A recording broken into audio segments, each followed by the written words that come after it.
Good morning. Our next case is State versus Tucker, and we will hear from the appellant. Thank you, Your Honor. Good morning. I'm Elizabeth Hamburger. I represent Russell Tucker with Mr. Maher here, who's beside me. Russell Tucker's Batson claim is unusual and it is unique. This is the only active case that I'm aware of in which the Batson justification CLE handout was used as a cheat sheet at the trial. This is direct, telltale evidence of pretext.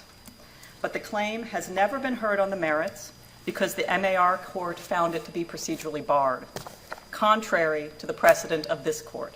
So we are seeking a remand for merits review under this court's unanimous 2018 opinion in State versus Hyman.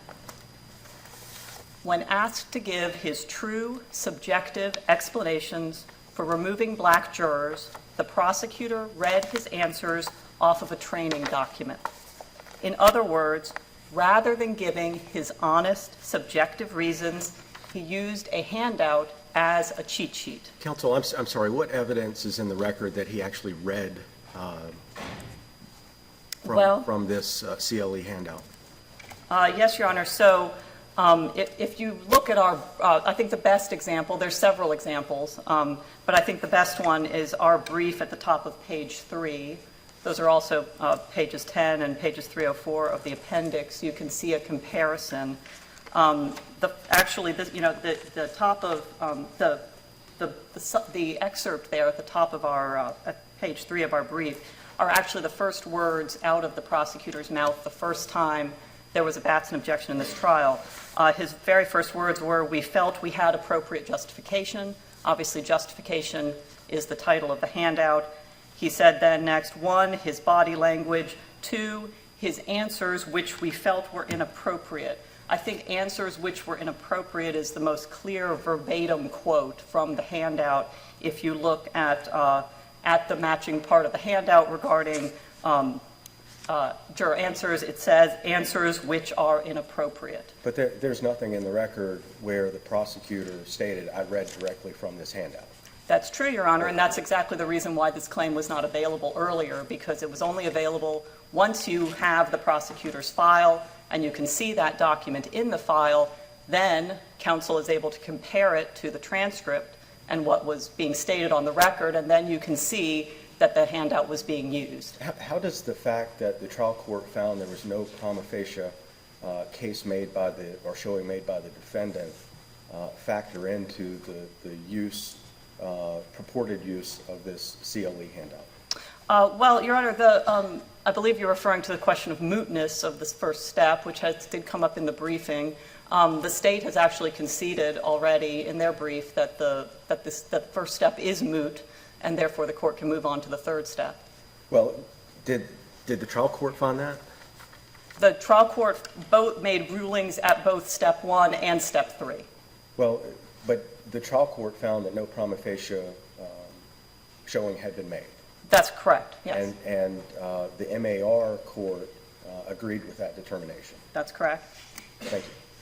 But this court's recent precedent in State versus Hobbs says that, and which is very consistent with U.S. Supreme Court precedent, Hernandez versus New York, says that when a trial court makes a finding of no prima facie case, if the state then gives its reasons, and if the trial court then considers those reasons and rules on the question of purposeful discrimination, the ultimate question at step 3, then the step 1 question becomes moot.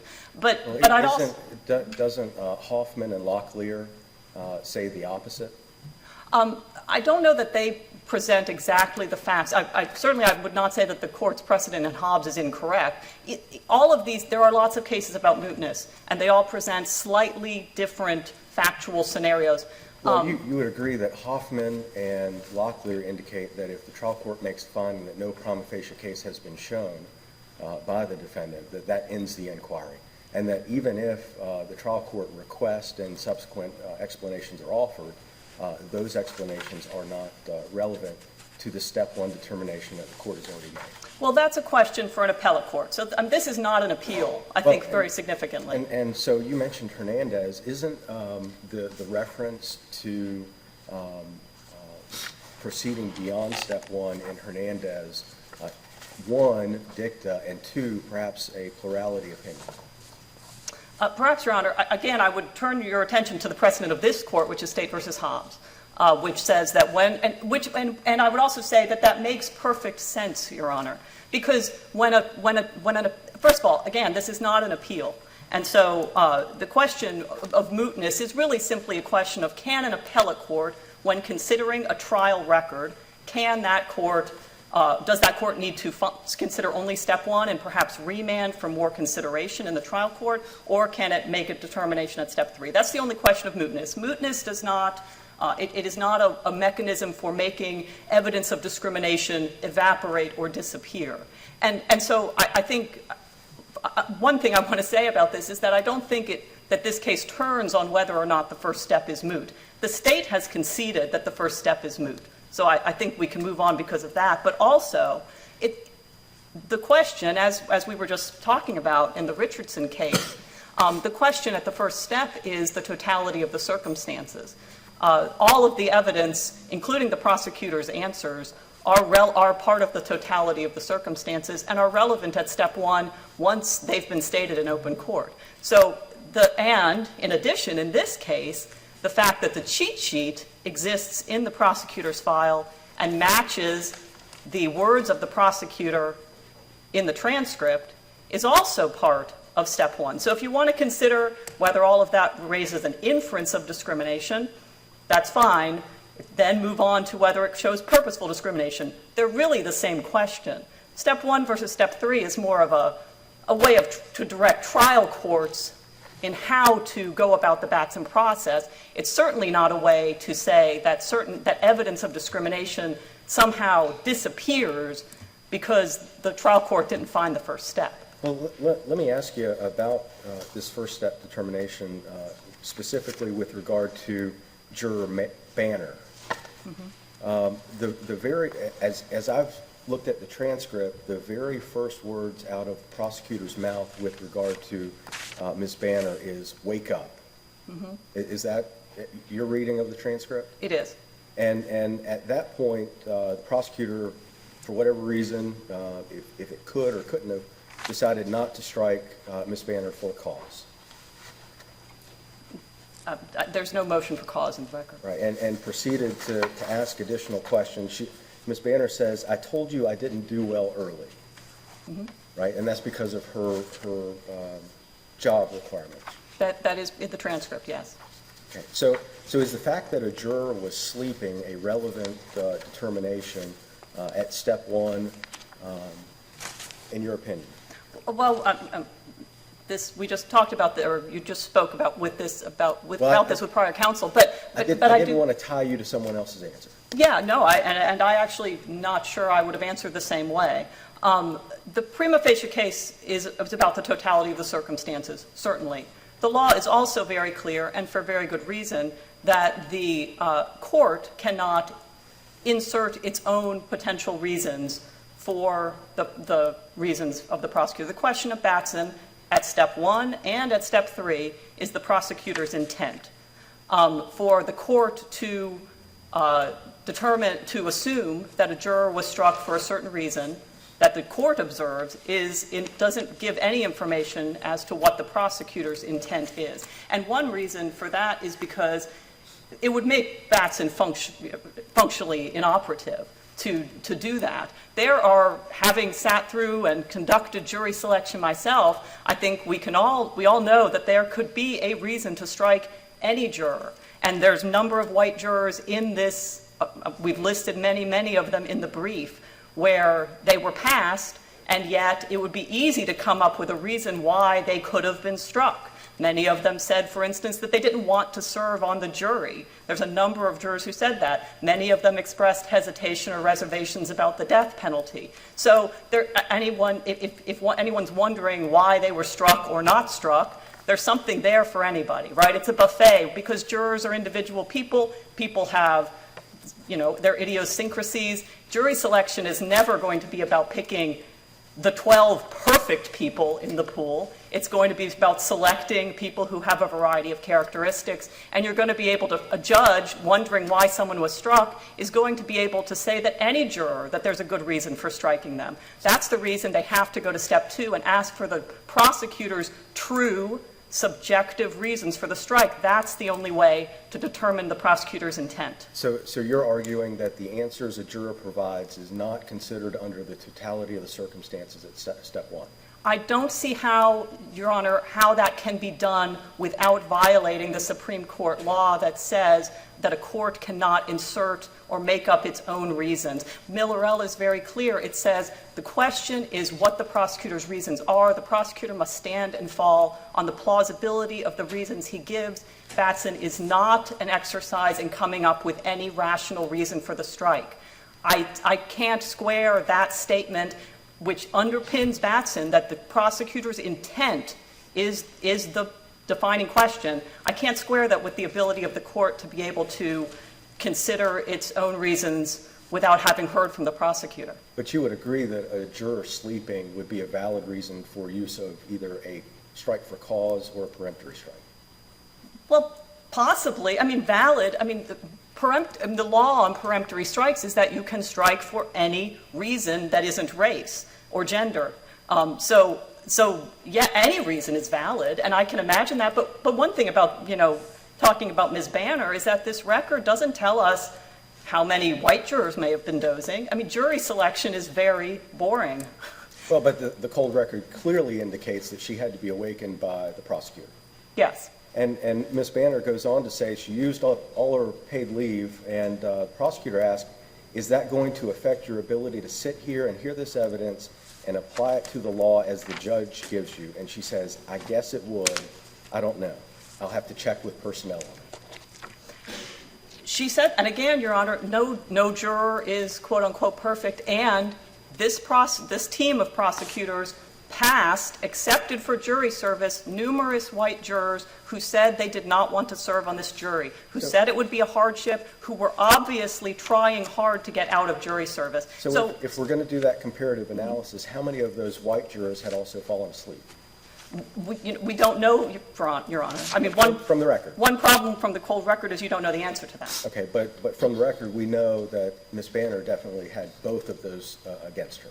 Well, that's true, but the trial court, and that's true, but the Supreme Court has been clear and this court has been clear in State versus Clegg that can be misleading to consider things like demeanor and body language when the record does not reflect what the demeanor and body language was of white jurors, and also, as this court has said it recently in Clegg, because reasons like body language and demeanor are on the cheat sheet. But this isn't body language and demeanor.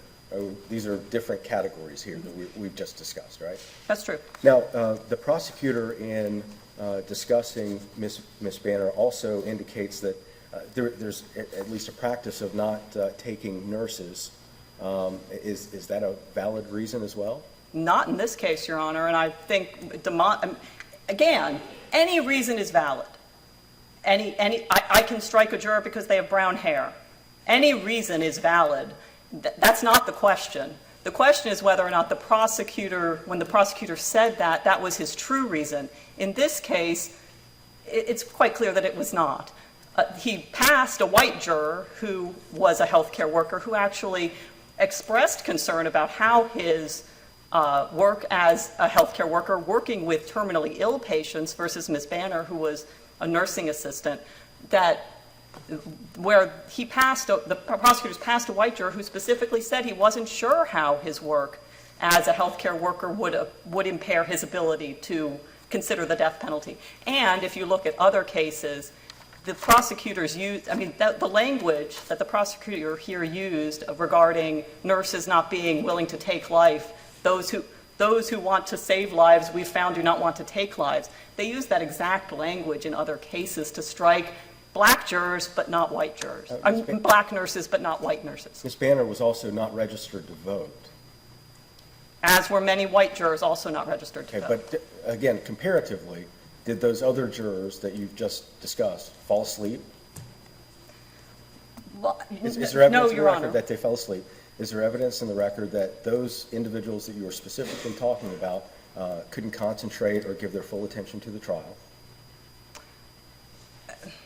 To be honest, Your Honor, I'm not sure. I'm not going to say no to that. And isn't that the problem with grouping everyone as white jurors or black jurors, is that we're not dealing with the specifics, you're talking in generalities about everyone? Well, no, Your Honor.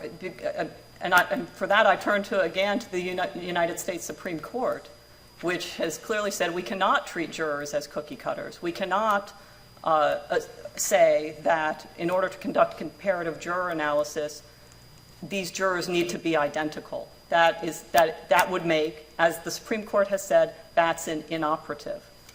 Counsel, I wanted to take one step back just to make sure I understood your argument. So suppose that in a case, the defense counsel made the showing either that we heard in the previous argument, Richardson, or that occurred in this case. What evidence in the totality of the circumstances, in your view, could lead a trial court to say you haven't made the prima facie case then, if you think the sorts of evidence that we've been discussing really shouldn't be considered? What is getting considered there could lead you in a case like that to say we're not going past this first stage? Well, if the pattern, if the defense is unable to establish that there's been a pattern of strikes. Right, but suppose they did. Mm-hmm.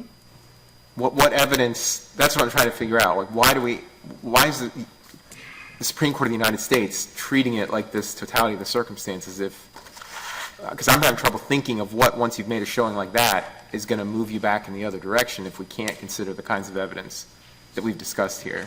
So you're asking once you just want to make sure I understand. So once you have shown some statistical pattern. Correct. Is there anything that would not meet a prima facie case?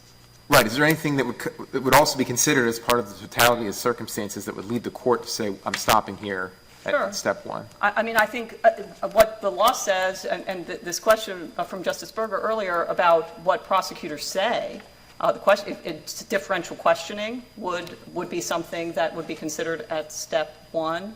I think also other things that the prosecutor has said. In this case, for instance, where before voir dire even started, the prosecutor said that they wanted to destroy their jury selection questionnaires. That's something, and also the other thing that's relevant at step one is if, as happened in this case, for instance, if the prosecutor says, or if the court says, I don't find a prima facie case, please put your answers on the record. Whatever the prosecutor says at that point is also relevant to prima facie case and can, mean that the court needs to reopen the prima facie case. If the prosecutor says, if the court finds no prima facie case, the prosecutor then is asked to give reasons, quote unquote, for the record, and the prosecutor says, I don't like black people. Then that's part of the totality of the circumstances that should be considered again at the prima facie case. I'm struggling to figure out which of those answers that you gave me would lead the court to say, okay, we can end here at step one. Are you asking me whether I think that the prima facie case is always met when you have a pattern? Well, I'm leading you to that because I'm hoping you can show me why that's not the case. Well, I think it depends on the pattern. I mean, this court and Hoffman, this court and certainly the U.S. Supreme Court have said that the prima facie question is a very low bar.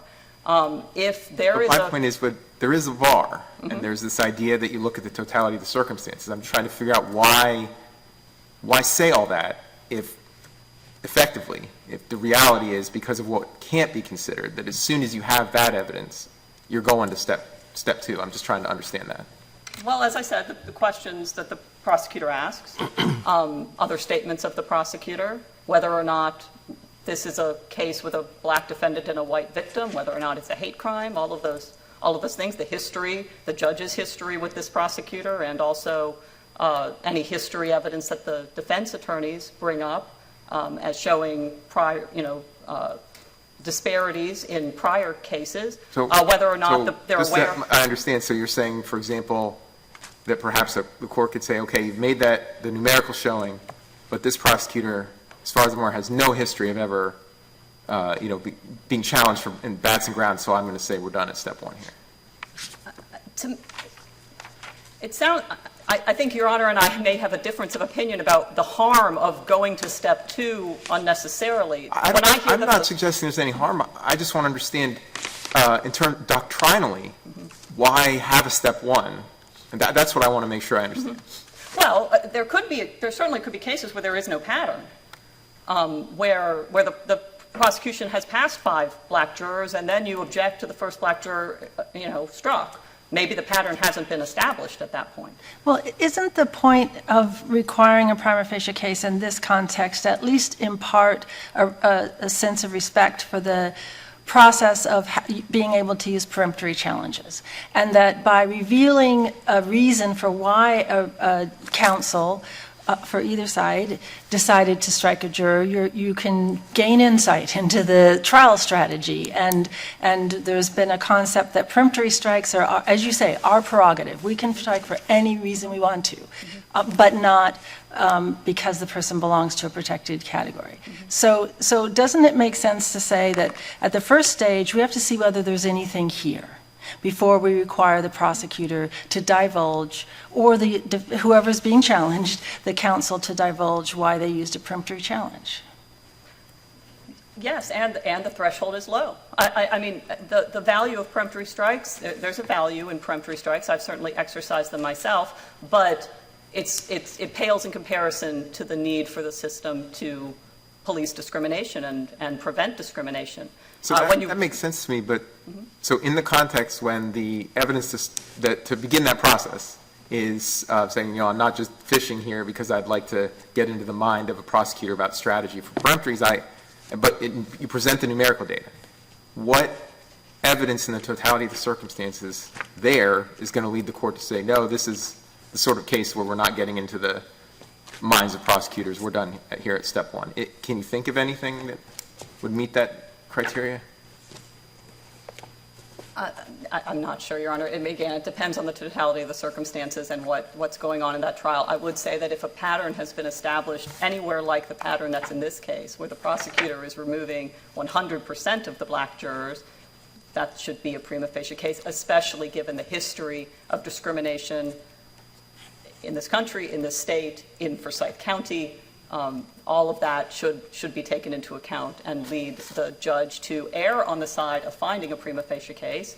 And all that means is simply the prosecutor needs to give their reason. And I appreciate Justice Earle's comment about the potential that might reveal strategy, although I would say, having conducted jury selection myself, I think the strategies are rarely hidden or there's hardly ever a question about we're not guessing who the other side wants to keep and who they don't. Counsel, I want to make sure this court is not neglectful of the opening statement that you made that this was an unusual Batson claim in light of the existence of the Batson Justifications Guide.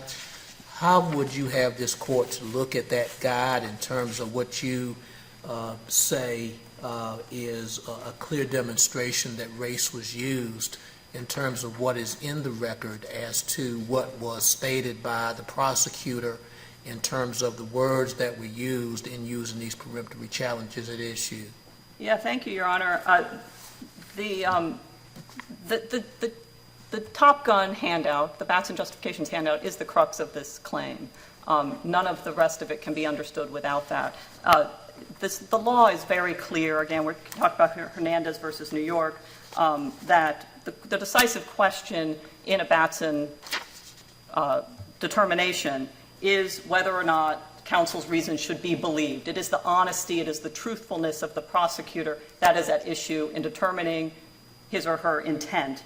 And so if a prosecutor is asked to give reasons, those should be very easy to give. Those should be at the very top of their head. It should be exactly what they've just been thinking about when they made this strike decision. They should not need to read those reasons off of a piece of paper that was prepared by someone else, presumably months or years prior to this trial. If you have a true reason, you don't need to read it off of a piece of paper. At the very least, the fact that the prosecutor read answers off a piece of paper raises a very substantial question about whether he was using those reasons whether those reasons were a pretext for race discrimination, and at the very least, that entitles us to an evidentiary hearing on the question of how the document was used at trial. Well, in light of what you responded to the question of Justice Berger, that there's nothing in the record that shows specifically that the prosecution used the guidebook or this resource, why should this court pay any attention then to the Batson Justifications Guide other than what you've said about matching up the words? Is that sufficiently persuasive? It's also in the file, Your Honor, and in addition, there's lots of other evidence of discrimination in this case.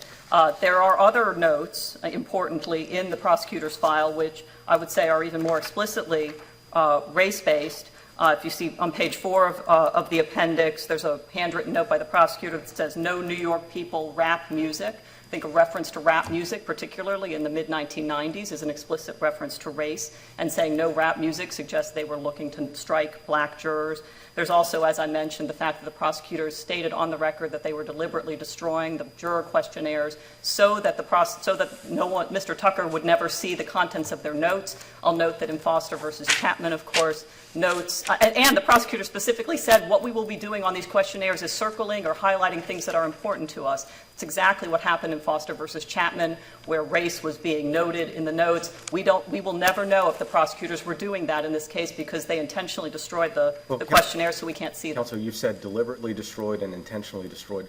Was the removal of the notes from the file done pursuant to a court order? Yes.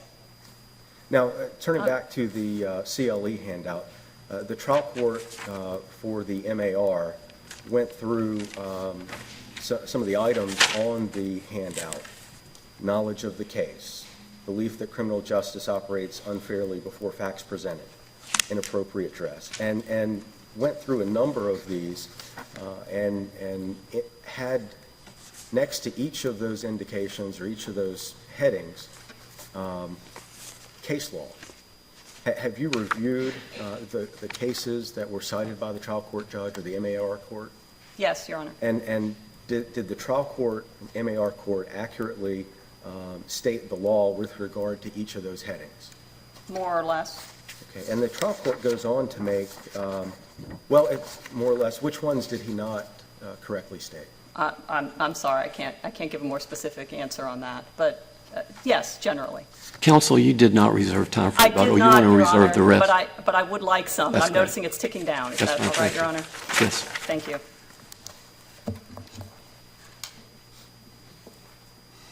We'll hear from the appellee.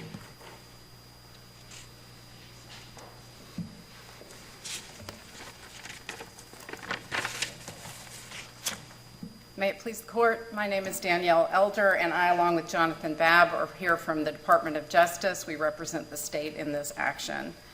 The defendant was tried capitally for the first-degree murder of 23-year-old Maurice Travone Williams, who was a security guard at Kmart his first day on the job. The defendant also shot and barely missed Assistant Loss Prevention Manager William Mackey as the two men confronted him about the theft of merchandise at the store. The defendant shot at Mr. Williams, killing him as Mr. Williams was running away. The defendant then fled through the parking lot and encountered two police officers who had been in a marked patrol vehicle in the parking lot, and as they drove towards him, he opened fire on the marked patrol vehicle, shooting and wounding one of the two, shot both officers, wounded one of them. Later, the defendant admitted to the shooting and said he only stopped shooting when he ran out of bullets. The trial court below heard 3 Batson challenges, and in the course of those Batson challenges determined that this case was not particularly subject to racial animus, considering and noted the race of the various witnesses and victim in this case. The defendant has had many opportunities over the various years to reassert his unsuccessful Batson challenges. Beginning with a direct appeal before this court, he failed to do so. He then had multiple opportunities in a motion for appropriate relief. Several rounds of that, he failed to do any sort of motion based upon any of the Batson challenges that were raised before trial. The question that is squarely before this court is whether or not the post-conviction statutes afford him the opportunity to do so now, or is he precluded from doing so under procedural bar. The defendant alleges that the procedural bar in this case is predicated upon this court's holding in State versus Burke.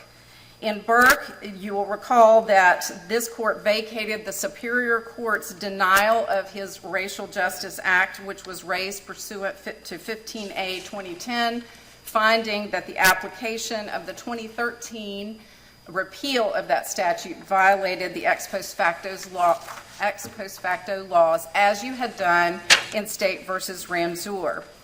This court also went on to find error in the Superior Court's denial of the alleged Batson violations, which he had raised along with his RJA motion in a motion called an amended RJA motion, which the state articulated and argued only raised Batson challenges and was only predicated upon the relief that Batson would offer, which was a new trial, rather than the provisions of the RJA, which would, the remedy of which would have been the imposition of a life sentence.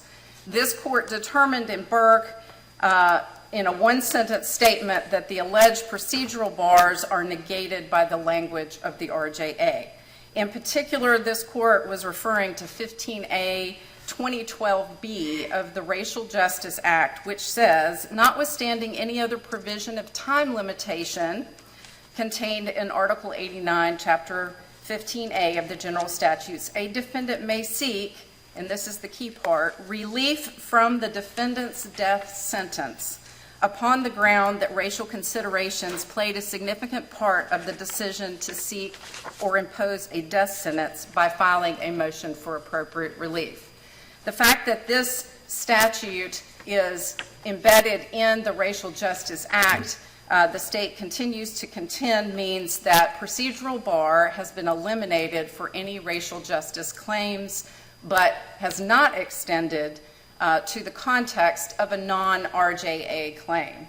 If the legislature intended for the elimination of racial discrimination claims in the traditional non-RJA context, it could have done so by amending 15A 1419, which it has not done. Are you saying that the Burke case then is inapplicable to this case?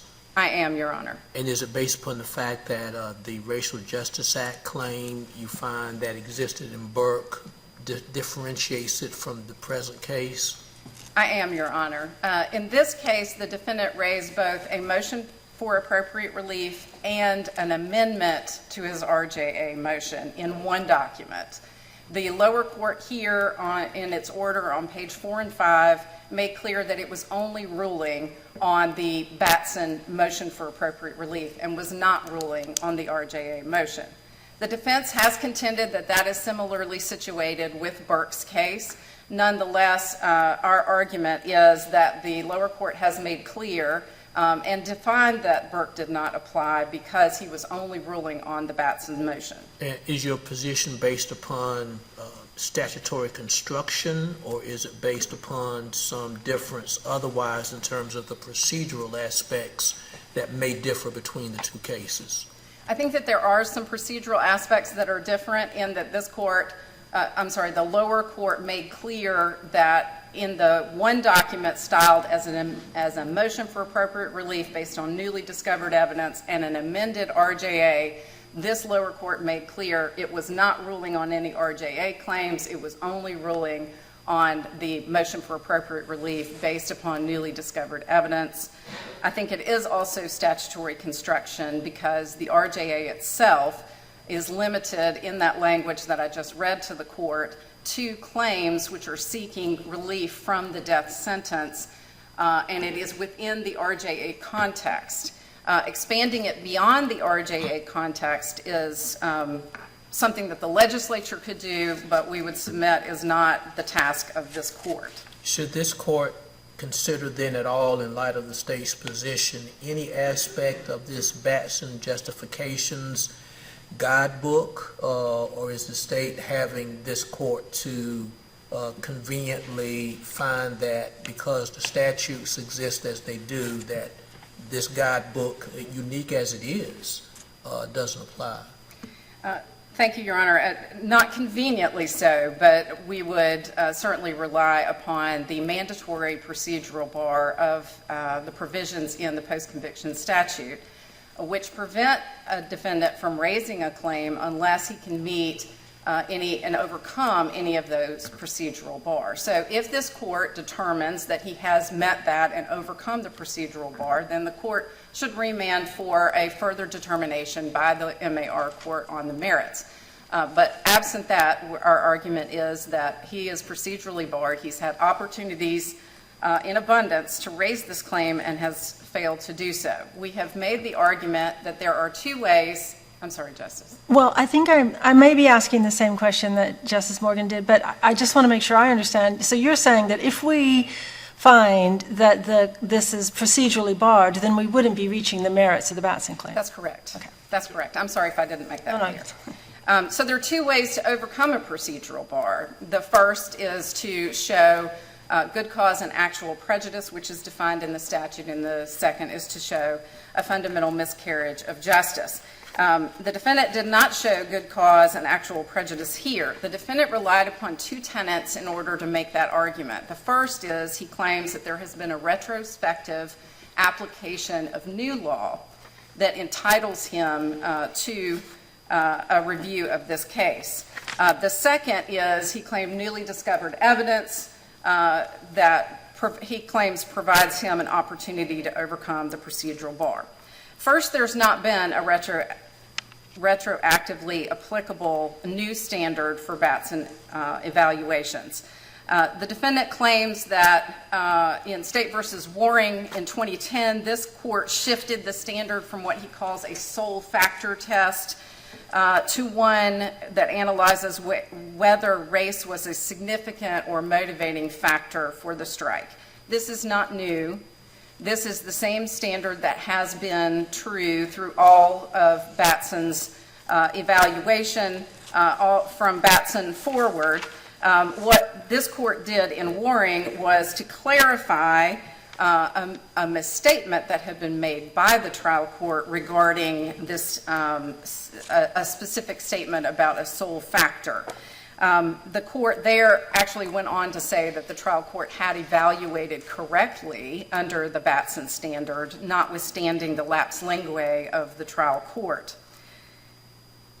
To succeed on a Batson challenge, the proponent of the challenge must show purposeful discrimination in jury selection, and the ultimate inquiry always is whether the state was motivated in substantial part by discriminatory intent. And counsel, I'm sorry, before you get to that point, the trial court made findings relevant to 1419, that the defendant has failed to show good cause, actual prejudice, or a fundamental miscarriage of justice to overcome a procedural bar.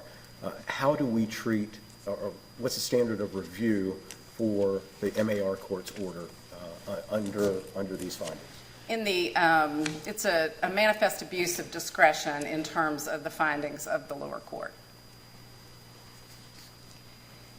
Not only has the law not changed, but there is zero indication from the record below that the trial court was operating under an incorrect standard of law in its review of these claims.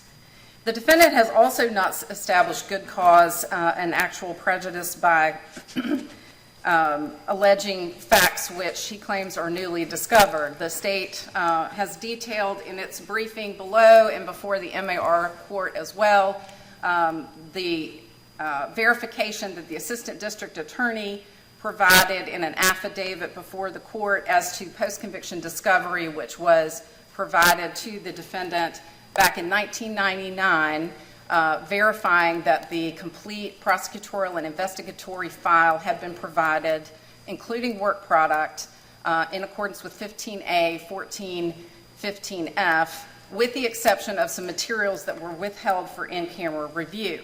There's also an order from the MAR court at that time reviewing those documents and determining that nothing in those documents would assist in either in the investigation or the presentation of a motion for appropriate relief. So he has not established that these are newly discovered documents. Does the Batson justification document fit that description arguably, that it was not available and it would arguably be newly discovered? I don't believe that it does, Your Honor. As the lower court found, we of course have argued that it was available because it was part of the prosecutor's files that were given in 1999. But it does not fit the category as the MAR court noted, because the CLE handout in and of itself does not evidence racial discrimination. It is the use of that the defendant contends evidences racial discrimination, but the mere document itself does not. And for the reasons that the MAR court noted below, there's nothing that indicates anything, or in fact from the transcript itself, any indication that there was any sort of racial discrimination in the selection of this jury. Is it the state's position that the document is not shown by the record to have been utilized, and that's why there's no showing of any usage of it for race purposes, because it does not appear in the record and it was just merely in the file? Or is there some other basis for the state's statement that the document does not illustrate such? If I'm understanding your question, I think the answer is that on its face, there's nothing that is discriminatory or evidences any sort of racial discrimination on the face of the document. The defendant alleges that there are references, that there are handwritten notes, along with the handwritten note of no rap music, no New York people, was also no school teachers, and relevantly in the transcript, there's no discussion at all, there's no inquiry at all about rap music. So that didn't come up during jury selection at all. In fact, the other materials in the prosecutor's notes that were discovered clearly step through an intended line of inquiry that the prosecution was going to ask jurors about their involvement with the justice system and their knowledge of any of the parties. Nothing about any of those obviously intended lines of inquiry were racially discriminatory on their face. So there's, in addition to not being able to establish that he didn't have this material at the time when he had the opportunity to raise it in a prior motion for appropriate relief, there's also nothing on its face itself that lends itself to overcoming a procedural bar. And just to clarify something that Justice Earls had raised with you, in terms of talking about if this court would reach the merits of the Batson claim, should the defendant be successful, would the appropriate mechanism for evaluation of the Batson claim be for this court to send it back to the MAR court, MAR of course meaning motion for appropriate relief, send it back to the MAR court for purposes of the MAR court to explore the Batson claim since it was not reached due to being deemed to be procedurally barred? That's correct, Your Honor. The second manner in which the defendant claims that he has provided evidence, newly discovered evidence, to overcome the procedural bar is through a number of studies, statistical studies that he presented to the MAR court. The MAR court rejected the concept that this was newly discovered and noted that it was not newly discovered, it was newly created. By the defendant's own admission, this study collected and aggregated jury selection data over many years and used this data to draw conclusions about the role of race in prosecutorial strikes throughout the state. The MAR court rejected this as being newly discovered and noted the danger associated with finding something like this newly discovered is that anytime a new study comes out, a defendant could similarly claim it was newly discovered evidence to overcome a procedural bar.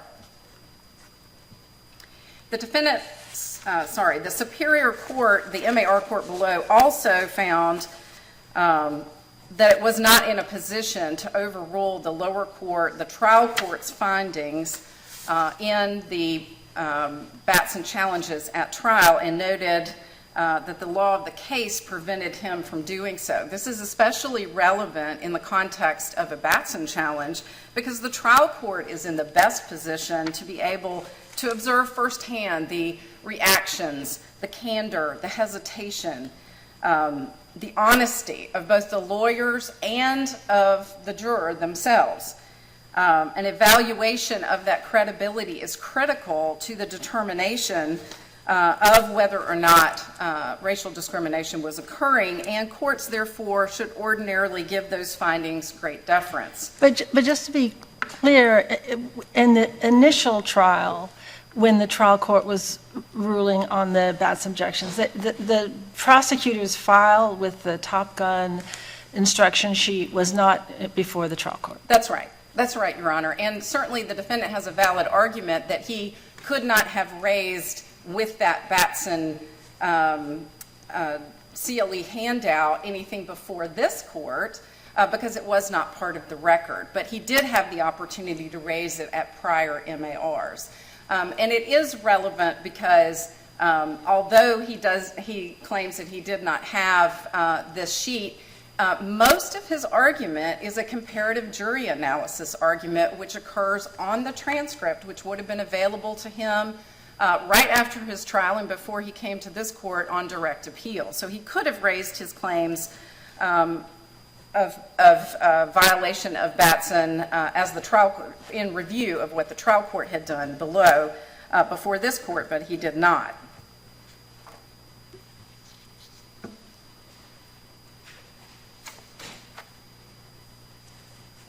The MAR court here also declined an invitation that the defendant gave to do a comparative jury analysis across unrelated cases. In this case, the defendant had asked the MAR court to consider certain questions and responses in unrelated cases that some of the two prosecutors here had tried, and the MAR court declined to do so. This court has recently underscored that certain historic evidence and strike patterns in a defendant's case are relevant, and they are appropriate considerations in the Batson analysis. But neither this court nor the United States Supreme Court have endorsed or suggested that comparative jury analysis should be done across unrelated cases.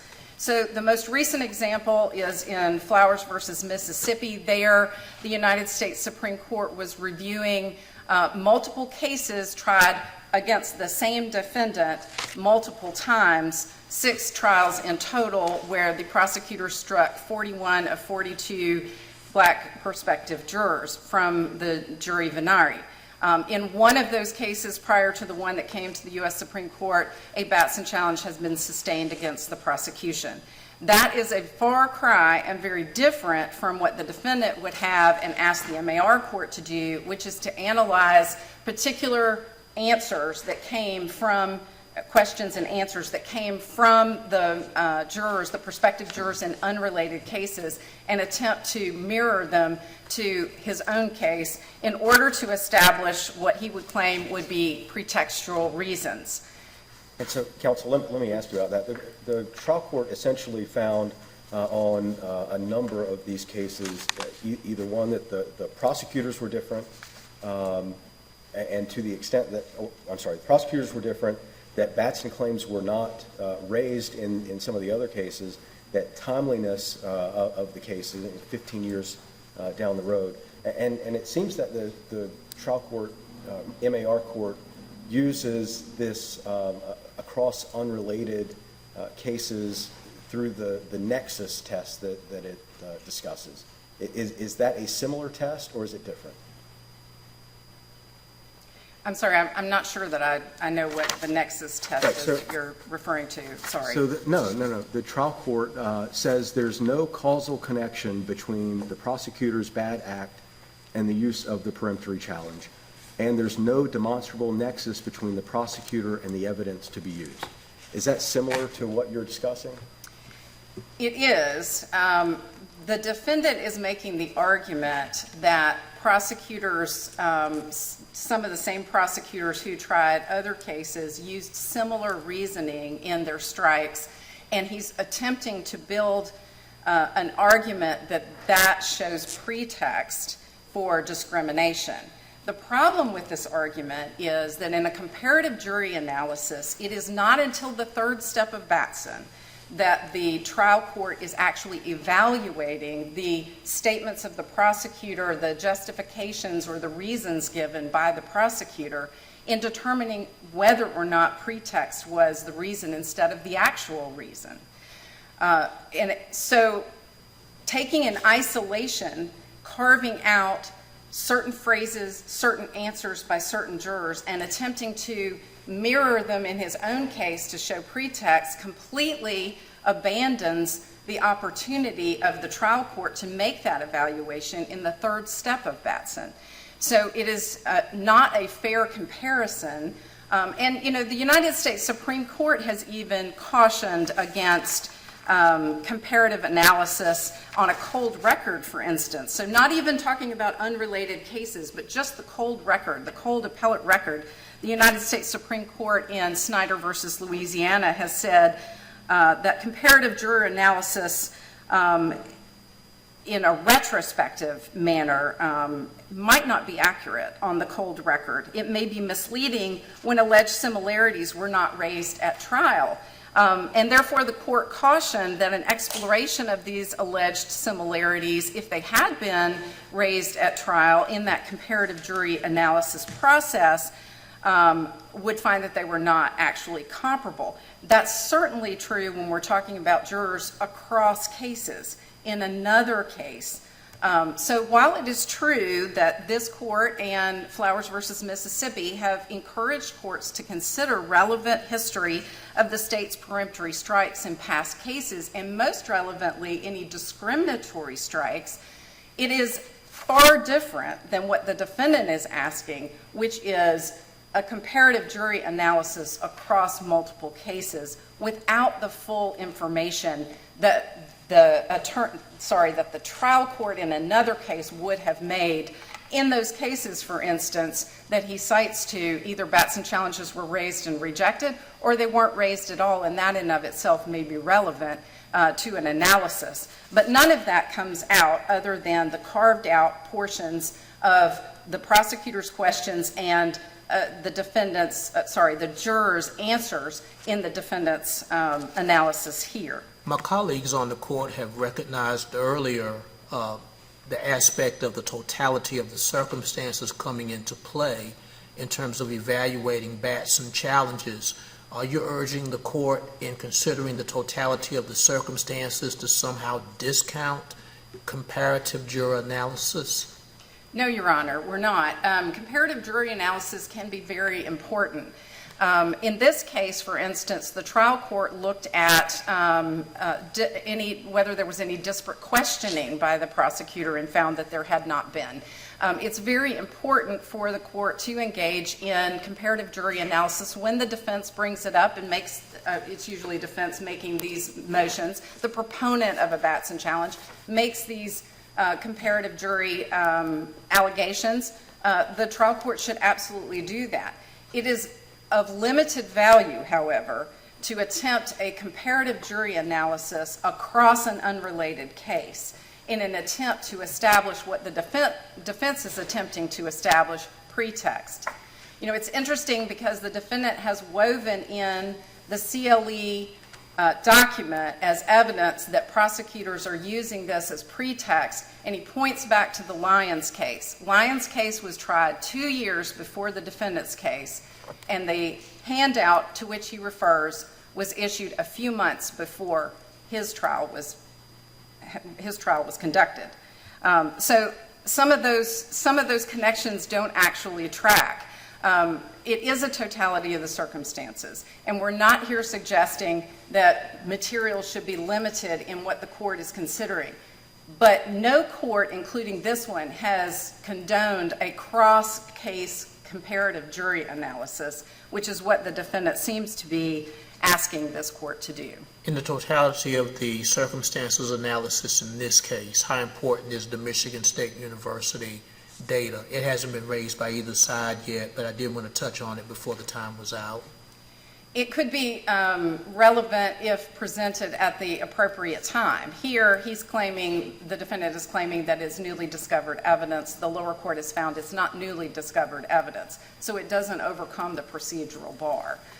It certainly is relevant, and this court has found that it's relevant in the Hobbs case, for instance, in 2020, that was remanded for further consideration of historic evidence and other evidence submitted.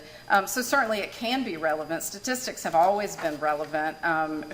As far back as Miller L.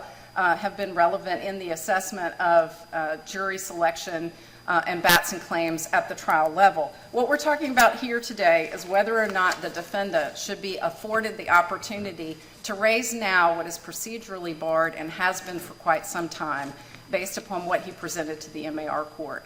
We ask that you affirm the lower court, and should this court determine that he has overcome the procedural bar, it should remand to the lower court for further findings. Thank you. Thank you, counsel. Rebuttal? Thank you. Counsel, sorry, quick question. What's the evidence in the record that the state didn't make the Batson handout available to the defendant in 1999? It's the affidavits of post-conviction counsel who say they never saw it in the post-conviction discovery that they were provided. Actually, don't they say they don't recall it? That's right. But they do recall specifically being provided with the discovery in a certain way. They do not recall seeing a notebook, which is where this document was found when the discovery was provided years later.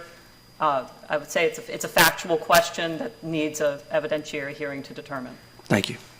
Counsel, I'm sorry, on page 45 of your brief, you indicate, and this particular portion relates to some of the studies, the MSU study, I think. The MAR court's ruling thus contravenes the decisions of both this court and the U.S. Supreme Court, as well as the position of the Attorney General. How does it contravene the position of the Attorney General? There are findings that the task force, the governor's task force on racial equity, has made some factual, findings about the problem of race discrimination in jury selection. Those are certainly not central to our argument, and our argument doesn't rise or fall on those. It was extra persuasive information. Well, the report is actually cited several times in your brief, isn't it? Mm-hmm. Okay, and so what do you have that says the Attorney General, the Attorney General's position is any particular side on this issue? It's simply the fact that he is co-chair of the task force. And who is the other co-chair of the task force? I believe it's Justice Earls. Thank you.